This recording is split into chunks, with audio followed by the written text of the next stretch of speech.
or the National Review, or to an underground left-wing newspaper, or to a right-wing newsletter. But you had to actively seek out these specialized publications, and such alternatives did not exist on TV outside of small-scale public access efforts and a few ambitious PBS oddities. From the 1950s through the 1970s, Walter Cronkite, Dan Rather, and Mike Wallace on CBS, and Chet Huntley and David Brinkley on NBC were the voices of reason, striving for even-handed analysis. It was so different from what we have now that even making the comparison is jarring. The changes in how news is produced, distributed, and consumed have been elemental, and it's hard to imagine how you could undo them. You'd have better luck unscrambling an egg. And even if you could, you'd want to consider the ramifications. What were the limitations of the network era?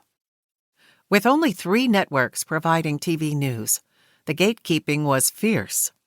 The objective was to stick to the facts and fulfill a public service. The transparent meaning of the public and the greater good was often taken for granted, and white, male, middle-class values mostly dominated. News was targeted to an imagined, moderate, centrist viewer, and producers were anxious not to offend, notwithstanding coverage of civil rights, which consistently did anger white Southern segregationists. It was virtually unheard of for a national newscaster to disparage an elected official or a political candidate on air, outside of a closing segment in which such opinions were clearly stamped as commentary or editorial. Before the rise of cable, a snarky laugh or an arched eyebrow, the kind of stylistic flourish regularly displayed by Tucker Carlson, Rachel Maddow, Sean Hannity, Don Lemon, or Laura Ingraham, could get you fired. The approach to news was straightforward, businesslike, and competent. This insistent neutrality was aggressively unflashy. Today, viewers expect bells and whistles from CNN, Fox News, and MSNBC. Their breaking news chyrons are designed to excite and draw viewers in, which makes sense from a business perspective, but consider that in the network era, breaking news was truly urgent. If an entertainment show was interrupted by news, or if, during a regular news broadcast, an anchor suddenly broke from his script, you had to wonder if the United States was at war or if someone had been assassinated.